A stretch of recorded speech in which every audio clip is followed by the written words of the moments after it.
Hi guys, I'm Jess and I currently run the Facebook page New to International School Teachers. Lots of you know already that I published a book very recently. It's been about 10-11 months in the making. It's been it's been a lot of trial and error, but I really wanted to make something that could be in just one cohesive form with all the tips and all the ideas that I've gained over the years on how to find a job, how to decide where to live, and how to thrive once you get there. So I have the book because it's come from the US to Taiwan. Takes about 2.5 weeks, of course, very slow. But I print on demand, so that means that I can print through Amazon. That's the main reason I've used them, really. It may go in some other forms, such as Ingram Sparks later, and be in maybe in bookstores as well, but that's to be seen later. I'd like to see how it does first on Amazon and see if there's a need for it, really. What's great with Amazon as well is that they have Amazon Unlimited, and as I want this to get around to as many people as possible, this is a free program. You pay a monthly subscription to Amazon and you can read books for free. So it's actually available free on Amazon Unlimited. So I'm hoping to get the word out to people about my book.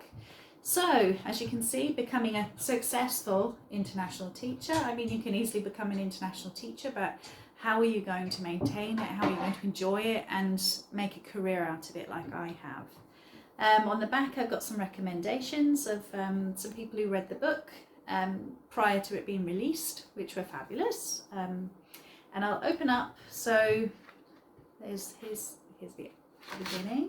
I'm trying to show you some of the pages inside. So the contents page here. Now actually, when I've come to look at this later, I wish I'd put more in the contents page. I didn't do it really. I think it justice how many things are covered, especially in chapter 1. But I kind of figured 3 or 4 pages of contents would possibly be too excessive.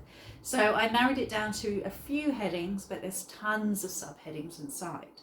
So if we look at chapter 1 first, this is all about deciding to live abroad.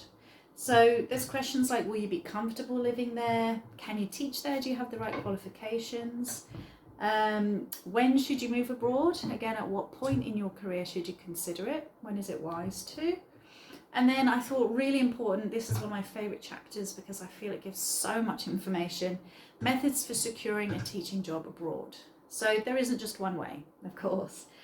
There's internet job sites, I go through those. I go through applying direct to an educational group, a program, and then recruitment agencies. Now, for this I did quite a bit of research through Facebook forums and through colleagues about finding what's worked for teachers, what they thought of different recruitment agencies.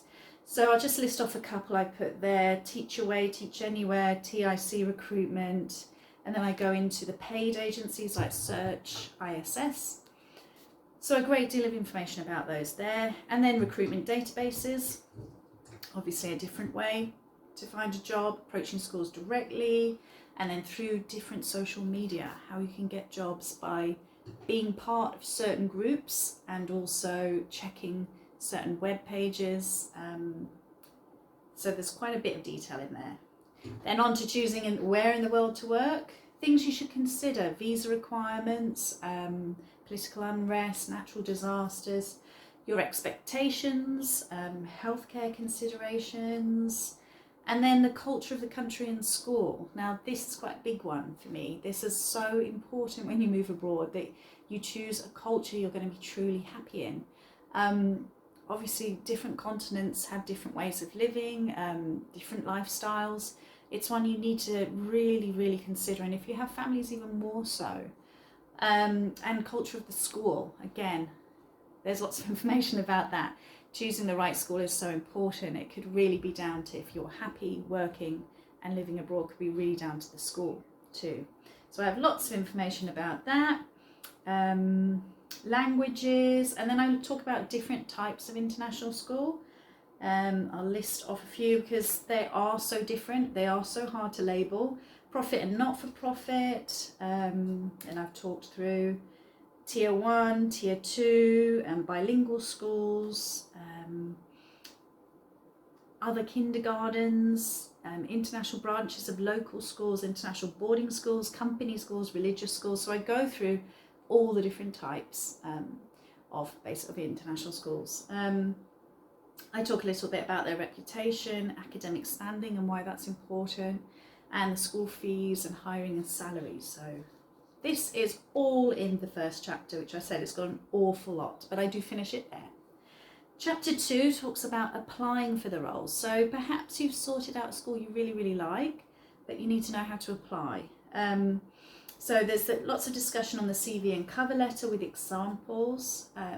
Also places to research different schools through Instagram, ISR, things like that. How to develop your CV. Questions you can ask teachers on a forum to support your understanding of the school. Also, I've listed philosophy of education, and I've put quite a bit of mine in there too to give you a heads up on what you can include. I've put them providing documentation, also how to keep a spreadsheet together of everything you need for each school. Interviews as well, I've gone in depth about interviews.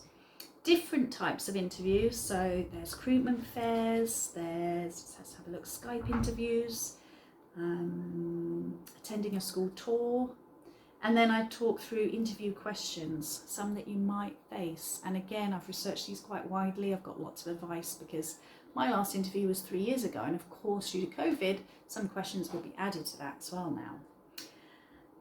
Top tips again for interviews, questions you should ask a school, and I've kind of separated these to HR, Director HR, what you might ask in interview and what you might ask other teachers, because those questions are going to be quite different. And I have a description and a discussion of salary and benefits, what you should expect. So moving on, I talk about the offer, and finally other considerations. This particularly goes into seeking schools that you might feel happy, and how you can find those schools that you think would fit you best. So again, that was explored quite a bit through forums and talking to teachers and their experiences. We move to chapter 3, preparations. So you have the job, you're going to go, what do you need to do? Visas, authentication of documents, cannot say that word, I can read it but I cannot say it. Shipping considerations, choosing not to ship, shipping by sea, shipping by air, personal preparations. Now I've got a great big long list, and this really, I think it's very useful. All the things you need to think about before you leave. I think I've got 16 points. So just when you arrive, you kind of hit the ground running. Everything is in place. Then we go to chapter 4, your arrival. Again, it talks through housing, and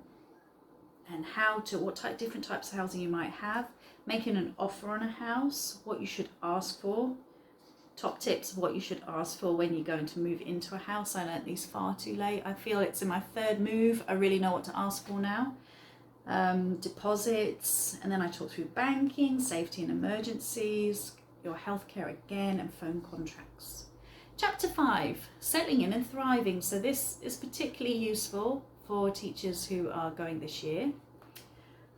What you can do at the beginning stage. I talk about induction and social events, establishing friendship groups, inevitable missing of loved ones, prioritising your own needs and well-being, getting involved in the school and the community, securing transport and pursuing other interests, finance, how to save for retirement. That's something I've started from last year.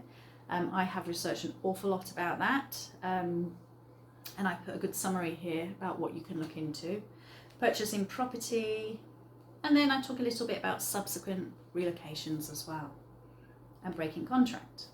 Final chapter, chapter 6. Now this was developed really with other teachers.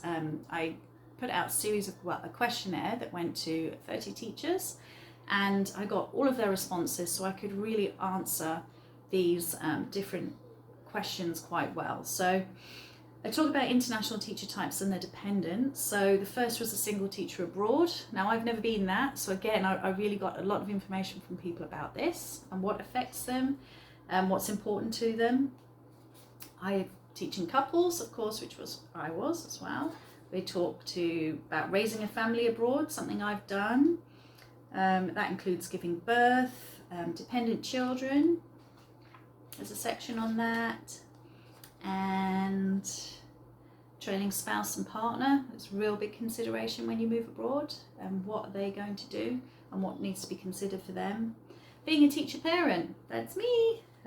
That's also some considerations I would never have thought about when I first moved abroad. Obviously I didn't have a child, so it's something to think about if you're going to be a teacher in your child's school. The final chapter, chapter 7, this is Expat Voices. Now I'm really happy about this one. Again, this is a lot of information that came from questionnaires, but also came from talking to my friends, and I answer questions that I think new teachers would like answering. So, why do you want to teach abroad?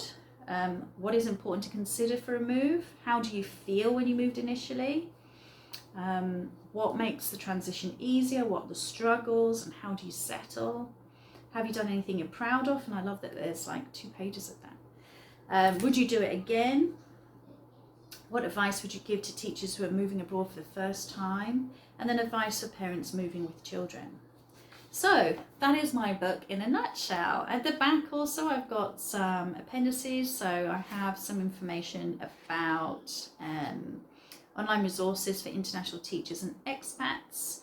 So my Facebook group is on there, and that really will work in tandem with this. So if you have any questions from the book, you just put it on the Facebook page.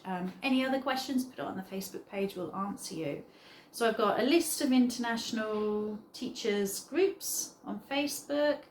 I've got some websites that are useful. I've got information for international delivery of goods, really helpful, like the British Corner Shop, and different companies that will ship internationally. Got a bit of support on online therapy should you need it as well. And Appendix C, I give some recommendations for further reading for third culture expat children as well. So here you are. It's my book in a nutshell. I hope you enjoy it. It's like I said, it's available across Amazon. If you have Kindle Unlimited, read it for free. I'd absolutely love if you could put a review for me. That would be wonderful, and I can consider any comments you put as well. That would be really useful. So there you go. Have a great day.